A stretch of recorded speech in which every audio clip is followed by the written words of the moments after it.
Hello students, welcome to Swami Vivekananda Institute. So today in this session we are going to discuss about foodborne illness. Foodborne illness बोलो या foodborne disease बोलो, this is the part of unit number 2 nutrition and dietetics और it can come also under unit number 1 food service and management. तो यहाँ पे foodborne disease के बारे में हम डिस्कस करते हैं. तो सबसे पहले फूडबॉर्न डिजीज होती क्या है? तो फूडबॉर्न डिजीज वो डिजीज होती है जो कि जैसे आपके कोई एजेंट्स कोज करते हैं, ठीक है. दैट एजेंट्स आपके माइट बी बैक्टीरिया, ठीक है, फंगस, प्रोटोजोआ. तो फूडबॉर्न डिजीज में आपका कोई भी यहाँ पर एजेंट जो है वो कोज कर सकता है. तो यहाँ पर जो फूडबॉर्न डिजीज है वो कैसे हो रही है? जब भी आप कोई कंटामिनेटेड फूड को खा रहे हो, ठीक है. सपोज करो आप किसी कंटामिनेटेड फूड को खा रहे हो और उसमें ये सारे बैक्टीरिया हो, फंगस हो, प्रोटोजोआ हो, बहुत सारे आपके क्या हो, माइक्रो ऑर्गेनिजम्स हो. तो यहाँ पर आपका जो फूड है वो कैसा हो जाएगा? कंटामिनेटेड हो जाएगा. तो कंटामिनेटेड फूड को खाना, उससे क्या हो सकती है? फूडबॉर्न इलनेस हो सकती है. तो यहाँ पे फूडबॉर्न डिजीज या फूडबॉर्न इलनेस को हम कैसे डिफाइन करते हैं? The disease that is caused by the agents that enter through the ingestion of contaminated food.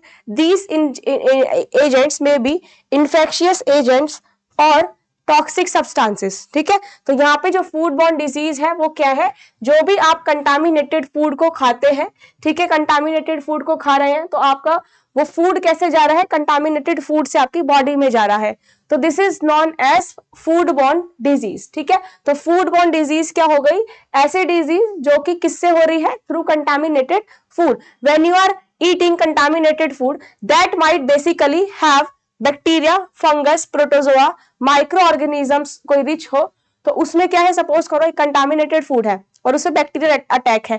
Suppose करो आपने कोई ब्रेड खाया, ठीक है, आपने ब्रेड खाया जो कि क्या है? एक्सपायर्ड ब्रेड है, ठीक है, खराब ब्रेड है, आपको नहीं पता. तो वो किसके साथ कंटामिनेटेड है? फंगस के साथ, ठीक है. फंगस के साथ, फंगस उस पर लगी हुई है और आपने वो ब्रेड को खा लिया. तो उसमें क्या होगा? जो फंगस है वो आपकी बॉडी में चली जाएगी. तो वहां पर आपने क्या करा? You eat a contaminated food, ठीक है. तो इस जो आपने कंटामिनेटेड फूड खाया है उससे क्या होगी? फूडबॉर्न डिजीज यहाँ पर हो सकती है. तो एफबीडी को हम एक्यूट इलनेस भी बोलते हैं क्योंकि आपका देखो दो हो गया, एक्यूट और एक क्रोनिक इलनेस, ठीक है. एक्यूट इलनेस कौन सी है? जो कि अभी हुई है, ठीक है. जैसे आपने ब्रेड खाया तो वो क्या हुआ? इलनेस हो गई, एक्यूट इलनेस.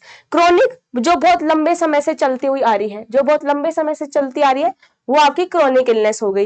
तो यहाँ पे फूडबॉर्न डिजीज क्या हुई? आपकी एक्यूट इलनेस हो गई. That is associated with the recent consumption of food. जो आपने रिसेंट कंटामिनेटेड फूड खाया है जो उसकी वजह से हुई है वो कौन सी हो गई? फूडबॉर्न डिजीज. सिमिलरली यहाँ पे आपने क्या करा? जो कंटामिनेटेड फूड था वो खा लिया और कंटामिनेटेड फूड में आपके पैथोजन भी हो सकते हैं, टॉक्सिकेंट भी हो सकते हैं, हार्मफुल आपके बैक्टीरिया, फंगाई, प्रोटोजोआ ये सब भी आ सकता है, ठीक है. तो इस सभी फूड में क्या है? The such food contain enough pathogen और toxicant necessary to make a person sick. तो फूडबॉर्न डिजीज को आप कैसे डिफाइन करोगे? फूडबॉर्न डिजीज का मतलब है व्हेन यू आर इंजेस्टिंग और when you are eating a contaminated food which is enriched with the microorganism, bacteria, protozoa, fungus etc. तो यहाँ पर foodborne disease इन सभी चीजों से होती है. Now classification of foodborne disease, कैसे हम इनको क्लासिफाई करते हैं? एक आता है फूडबॉर्न इन्फेक्शन और एक आता है फूडबॉर्न इंटॉक्सिकेशन. देखिए दोनों में ना डिफरेंस है. यहाँ पर काफी बार एग्जाम में क्वेश्चन आता है डिफरेंस के बेसिस पे कि यहाँ पर डिफरेंस क्या है फूडबॉर्न इन्फेक्शन और फूडबॉर्न इंटॉक्सिकेशन में. तो डिफरेंस क्या है? इन्फेक्शन का मतलब होता है जब हम लाइव बैक्टीरियल सेल को खा लेते हैं, ठीक है. जैसे मैंने आपको क्या एग्जाम्पल दिया था? ब्रेड का एग्जाम्पल दिया था, ठीक है. इसमें क्या था? फंगस लगी हुई थी. तो जब आपने इस फंगस को खा लिया, लाइफ आपकी बैक्टीरिया लाइफ माइक्रो ऑर्गेनिज्म जब आप इंजेस्ट कर लेते हो तब होता है यहाँ पर इन्फेक्शन. अब ये फंगस जो है ये जाके क्या हो जाती है? बॉडी में मल्टीप्लाई हो जाती है, not grow, you can say it multiplies in the body, ठीक है. ये क्या हो गई? जाके मल्टीप्लाई हो गई. तो ये जो मल्टीप्लाई हो गई आपकी बॉडी में जाके, तो फंगस क्या करेगी? यहाँ पर आपका बैक्टीरियल इन्फेक्शन कर सकती है, ठीक है. तो यहाँ पे क्या होगा? जैसे मान लो आपने ब्रेड खाया, ब्रेड आपका फंगस लगा हुआ था उस पे, तो आपने वो फंगस खा लिया, तो means you ingest the live micro organism और live fungus in the body, and इससे क्या हुआ, आपकी बॉडी में सिम्टम्स आने लगे, जैसे आपको वॉमिटिंग, नोजिया, डिजीनेस, फीवर। तो ये सारे सिम्टम्स जनरली अपीयर होते हैं। मेन आपका एग्जांपल है इन्फेक्शन का साल्मोनेला का इन्फेक्शन। ठीक है, साल्मोनेला का इन्फेक्शन आपको याद रखना है।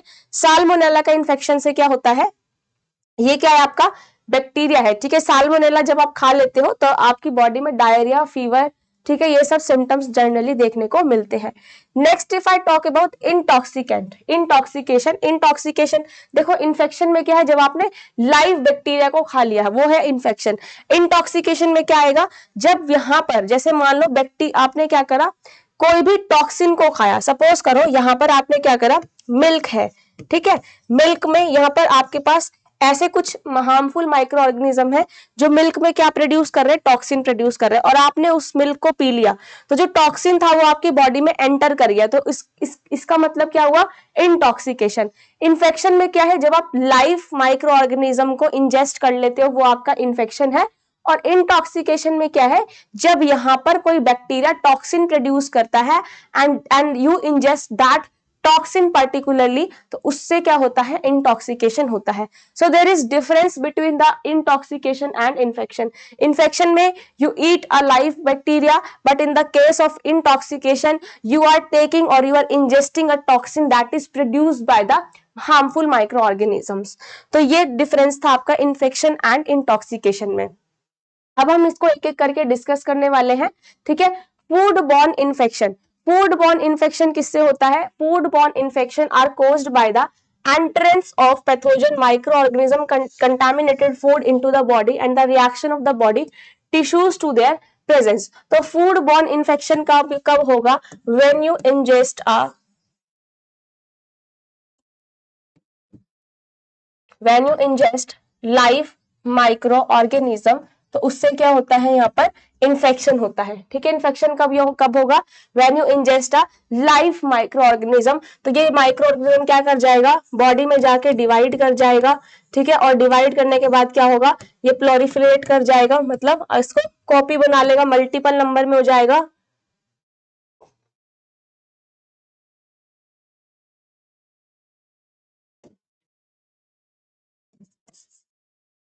ठीक है, देन उसके बाद क्या होगा, ये बॉडी में जाके सिम्टम्स कोज करेगा।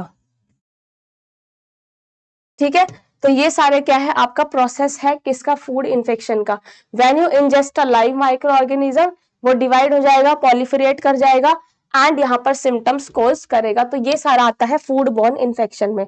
ठीक है, अब आपका फूड बॉर्न इन्फेक्शन में जब when you are eating a live micro organism, ठीक है, तो उसमें आपके पास फंगस भी हो सकता है, बैक्टीरिया भी हो सकता है, वायरसेस भी हो सकते हैं, एंड पैरासाइट्स भी हो सकते हैं। तो फूड बॉर्न इन्फेक्शन जो है उनका लॉन्ग इंक्यूबेशन पीरियड रहता है। लॉन्ग इंक्यूबेशन पीरियड का मतलब वो बहुत लंबे टाइम तक सरवाइव कर सकते हैं। ठीक है, जो इनका सर्वाइवल टाइम होता है वो क्या होता है, हाई रहता है। ठीक है, तो जिसको आप क्या बोलते हो, हाई इंक्यूबेशन पीरियड। तो जहां पर सर्वाइवल टाइम ज्यादा रहता है उसमें क्या है, आपके इन्फेक्शन है जिसमें सर्वाइवल टाइम बहुत ज्यादा रहता है। और जनरली क्या सिम्टम दिखता है यहाँ पर, फीवर। तो ये है food borne infection. Now bacterial food borne infection. ठीक है, अब हम एक एक करके इन्फेक्शंस के बारे में डिस्कस करते हैं। इसमें जनरली आपका cholera, salmonellosis, typhoid, shigellosis, yersiniosis, E coli infection, campylobacteriosis, Vibrio parahaemolyticus and listeriosis, ये सारे जो इन्फेक्शन है ये होते हैं आपके food borne infection. You have to learn all these bacteria, जैसे आपका कॉलरा है, साल्मोनेलिसिस है, टाइफॉइड फीवर है, शिजोलॉसिस। जैसे आपका साल्मोनेला टाइफाई है, वो आपका टाइफॉइड कोस करता है।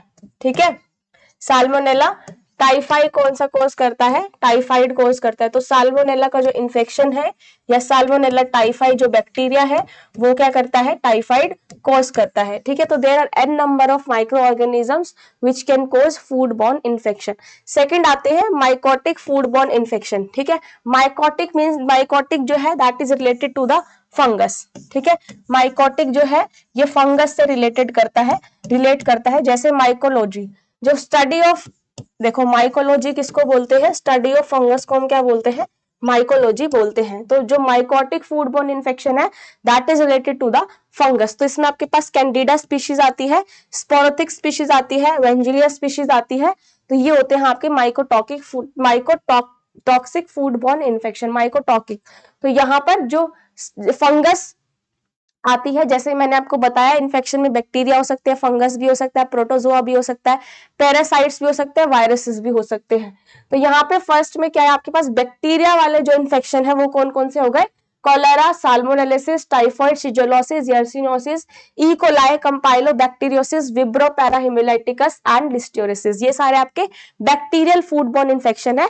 whereas if I talk about fungus infection, तो फंगस में यहाँ पे कैंडिडा की स्पीशीज है, स्पोरोथिक्स है एंड वेंजिलिया स्पीशीज है। नेक्स्ट यहाँ पे अगर मैं वायरल फूड बोर्न इन्फेक्शन की बात करूं, इसमें आपके वायरसेस आते हैं, ठीक है, जो ऐसे वायरस जो कि फूड बोर्न इन्फेक्शन करते हैं। तो इसमें आपके पास हेपेटाइटिस ए का वायरस आता है, नॉर्वोक वायरस एंड पोलियो हिमोलेटिकस वायरस, ठीक है। तो पोलियो माइलेटिकस जो कि आपका पोलियो कोज करता है, ठीक है, पोलियो माइलेटिकस आपका पोलियो कोज करता है। तो ये सारे कुछ ऐसे इन्फेक्शन है। अब हम यहाँ पे स्टार्ट करेंगे कुछ बैक्टीरियल इन्फेक्शन से, ठीक है। साल्मोनेलिसिस का है आपका बैक्टीरियल इन्फेक्शन। तो पहले हम बैक्टीरियल इन्फेक्शन से स्टार्ट करेंगे। यहाँ पर सबसे पहला जो इन्फेक्शन आएगा वो आएगा साल्मोनेलिसिस का, ठीक है। जो साल्मोनेलिसिस का इन्फेक्शन होता है, ये जनरली इसके 200 डिफरेंट स्टीरियोटाइप्स होते हैं। स्टीरियोटाइप्स का मतलब जब ये प्लोरिफरेट कर जाते हैं तो इनका जो नंबर है वो और ज्यादा इंक्रीज हो जाता है और सेम वो इनकी तरह कॉपी दिखते हैं, जिनको हम स्टीरियोटाइप्स बोलते हैं, ठीक है। इनके जो स्टीरियोटाइप का मतलब जैसे हम बोलते हैं ना कि यहाँ पर कास्ट आपकी सेम है लेकिन उस कास्ट में भी सब कास्ट है, ठीक है, तो ऐसे स्टीरियोटाइप्स है, ठीक है ना। तो यहाँ पर जैसे स्टीरियोटाइप्स का मतलब क्या हुआ, आपके पास माइक्रो ऑर्गेनिज्म सेम है लेकिन उनकी कास्ट क्या है, अलग अलग है, सब कास्ट क्या है, अलग अलग है, ठीक है। तो यहाँ पर साल्मोनेलिसिस के कितने स्टीरियोटाइप्स है, 2000 स्टीरियोटाइप है। तो साल्मोनेला जो है वो डिजीज कोज करती है एनिमल से मैन में, जब हम उनको सफिशिएंट क्वांटिटीज में इंजेस्ट कर लेते हैं, ठीक है।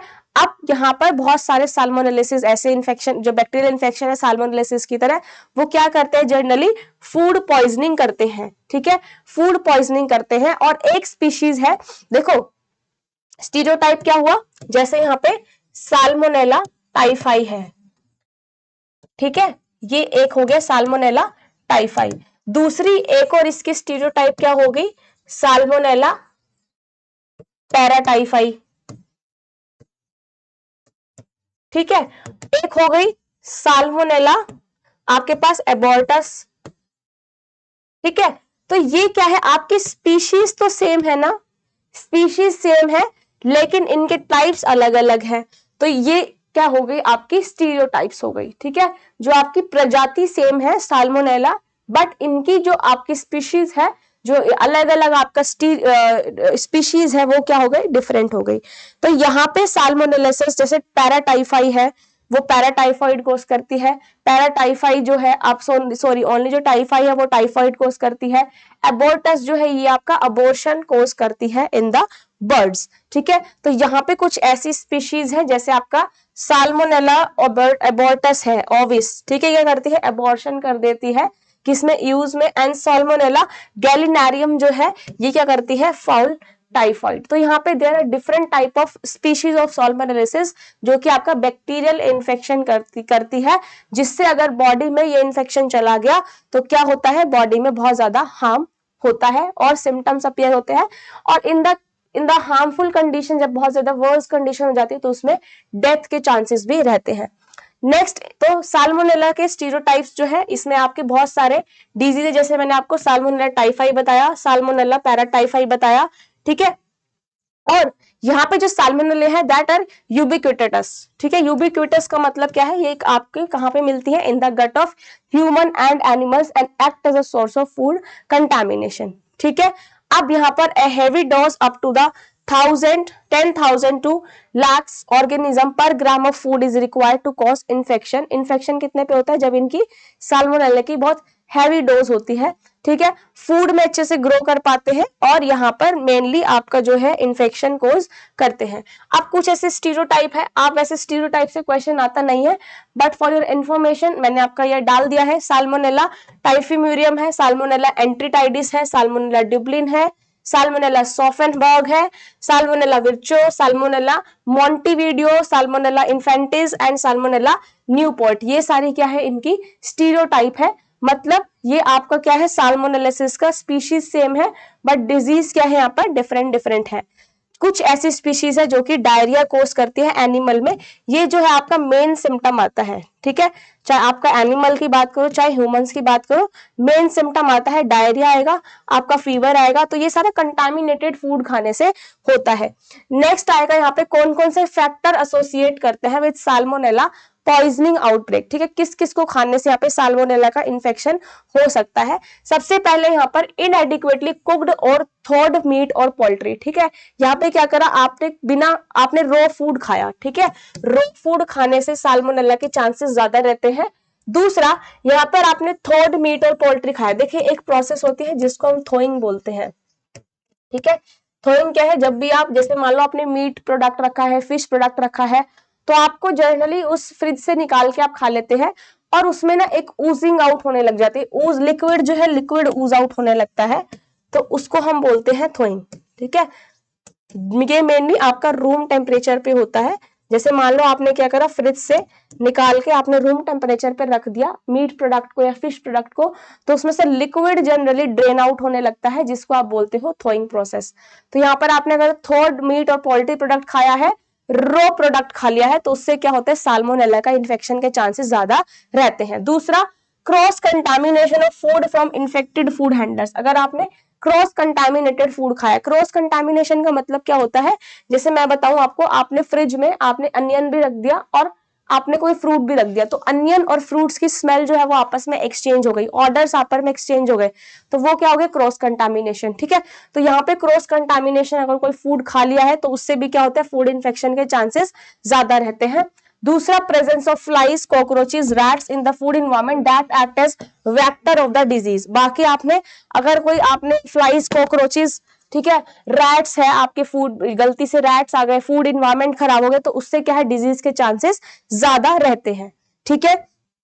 उसके बाद ट्रांसमिशन, साल्मोनेला का ट्रांसमिशन कैसे होता है, directly from the slaughter animal to the food, ठीक है। जो आपने एनिमल्स की स्लॉटरिंग करी है, किलिंग करी है, वहां से आ गया, ठीक है। या फिर ह्यूमन एक्सक्रीटा से ट्रांसफर हो सकता है, या फिर जो आपने यूटेंसिल्स इक्विपमेंट्स अच्छे से क्लीन नहीं करे, ठीक है, फ्लाइज है उनपे, तो इस सब से क्या हो सकता है, कंटामिनेशन हो सकता है या फूड पॉइजनिंग हो सकती है।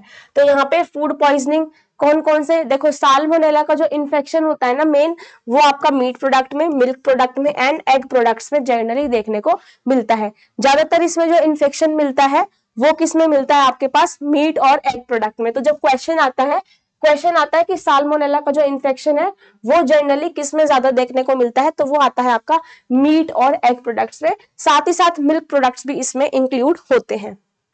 नाउ सिम्टम्स क्या आते हैं साल्मोनेला का। साल्मोनेला का इन्फेक्शन जब आपकी बॉडी में जाता है तो उससे क्या क्या आपके सिम्टम्स आ सकते हैं, एब्डोमिनल पेन होना, हेडेक होना, diarrhoea, fever, vomiting, prostration and malaise, ठीक है। ये सारे सिम्टम्स जो है आपको जनरली बॉडी में देखने को मिलते हैं when you ingest a contaminated food with salmonellosis. का आपका कोई भी स्टीरियोटाइप हो सकता है, whether it is a Salmonella Typhi, Paratyphi, ठीक है। एनिमल्स की बात करूं तो एबॉर्टस, तो यहाँ पे कोई भी आपके साल्मोनेला का स्टीरियोटाइप हो सकता है, ठीक है। In severe cases there is septicemia with leukopenia and endocarditis and pericarditis. जो आपका सेप्टिसीमिया होता है, ठीक है, जो आपका सेप्सिस हो जाता है, जनरली सेप्सिस हो जाता है, ठीक है, अनकंटामिनेट मतलब आपका जो कंटामिनेटेड फूड होता है उससे, और ल्यूकोपीनिया में आपके पास there is decrease in WBCs, ठीक है, व्हाइट ब्लड सेल्स जो है वो डिक्रीज होने लगती है। पेरिकार्डिटिस एंड एंडोकार्डिटिस आपका ये हार्ट रिलेटेड डिजीज होती है, ठीक है। तो ये जो इफेक्ट करती है वो डायरेक्ट कहाँ करती है, आपका हार्ट पे करती है। दूसरा, आपका ब्लड पे ये इफेक्ट करती है। सीवियर केसेस में क्या होता है, severe cases are encountered in babies, young children, the sick and in the elderly person these the mortality rate is up to 13%। जो साल्मोनेला का इन्फेक्शन है उसमें मोर्टेलिटी मतलब जो आपका डेथ रेट है वो कितना होता है, 13% होता है। सीवियर केसेस में आपका डेथ भी हो सकती है। नेक्स्ट आते हैं आप कैसे इसको कंट्रोल कर सकते हैं।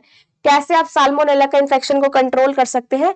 फूड को आपको हाइजीनिक कंडीशन में रखना है, अच्छे से हैंडलिंग करनी है, प्रॉपरली कुक्ड मीट खाना है, ठीक है, यहाँ पे कुक्ड करके खाना है आपको। अनकुक्ड फूड्स जो है वो अवॉइड करने हैं, ठीक है, अनकुक्ड फूड्स जो है वो अवॉइड करने हैं, क्योंकि सबसे ज्यादा चांसेस रहते हैं उसमें इन्फेक्शन के।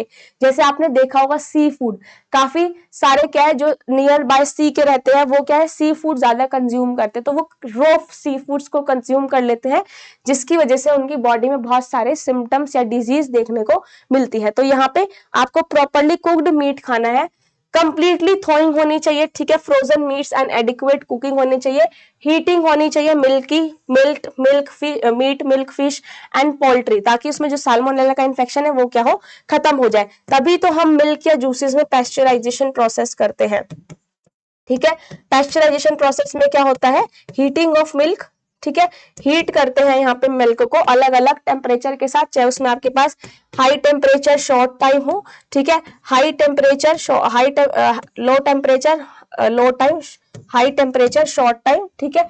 तो ये सारे जो होते हैं LTHT, सॉरी, ठीक है। तो ये बहुत सारे आपके कॉम्बिनेशन यूज होते हैं पेस्चराइजेशन में।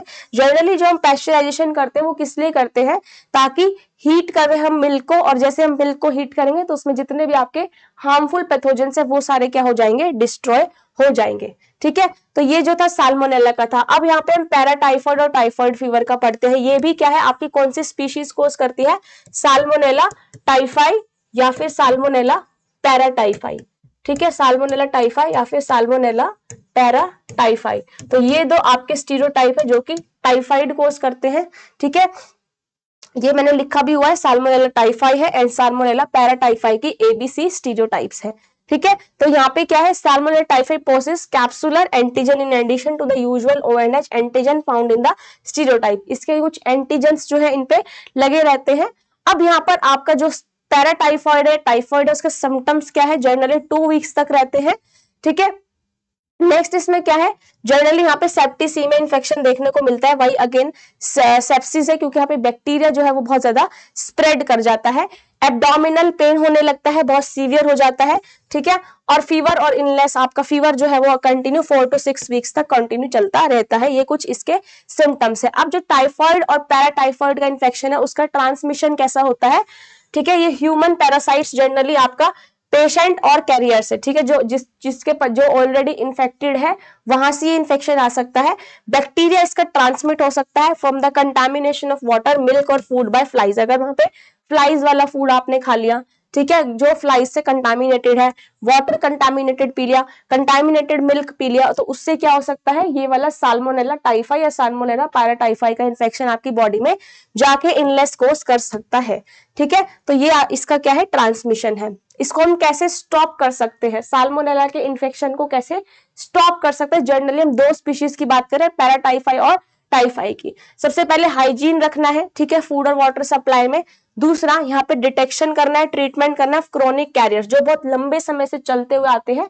जैसे मान लो आपने कोई फूड खाया, उसका जो इन्फेक्शन हो वो एक्यूट है, ठीक है, और बहुत लंबे उसका बहुत ज्यादा इंक्यूबेशन टाइम बहुत बड़ा हो गया, तो वो क्रॉनिक है, ठीक है। तो इसको हम कैसे कंट्रोल कर सकते हैं, हाइजीन फूड खाना है, क्रॉनिक कैरियर को डिटेक्ट करना है, साथ ही साथ वैक्सीनेशन लेना है। टैब एक वैक्सीन आती है जिससे आपका पैराटाइफॉइड और टाइफॉइड का इन्फेक्शन कम हो सकता है, ठीक है। टैब वैक्सीन खानी है, तो वैक्सीन क्या करेगी, आपको 5 to 7 ईयर्स तक प्रोटेक्ट जो है वो कर सकती है। नेक्स्ट जो है यहाँ पर कंपाइलोबैक्टर का हम नेक्स्ट वाली वीडियोस में पढ़ेंगे। अब यहाँ पर जो आपका मैंने ये 3 बताया है, पैराटाइफाई, टाइफाई, साल्मोनेलिसिस एंड जो आपका फर्स्ट वाला इन्फेक्शन था फूड पॉइजनिंग। तो यहाँ से जो क्वेश्चन आता है साल्मोनेलिसिस से आता है। साल्मोनेलिसिस जनरली किस फूड में मिलता है, वहां से क्वेश्चन आता है। जनरली आपका मीट प्रोडक्ट, मिल्क और एग प्रोडक्ट में। इसका जो ऑप्शन होता है ना वो आपको एलिमिनेट के लिए दिया होता है, ठीक है। तो आपको एलिमिनेशन से क्या करना है, इन 3 फूड्स का याद रखना है कि साल्मोनेला का इन्फेक्शन जनरली आपका मीट प्रोडक्ट में, मिल्क में और एग में ज्यादातर देखने को मिलता है। तो आई होप आपको फूडबोर्न इलनेस एकदम क्लियर हो गया होगा। तो फटाफट से सेशन को लाइक, शेयर और सब्सक्राइब जरूर करना। अच्छे से पढ़ाई करते रहिए। कोई डाउट हो तो आप कमेंट बॉक्स में नीचे मेंशन कर सकते हैं। Thank you so much, bye and take care everyone.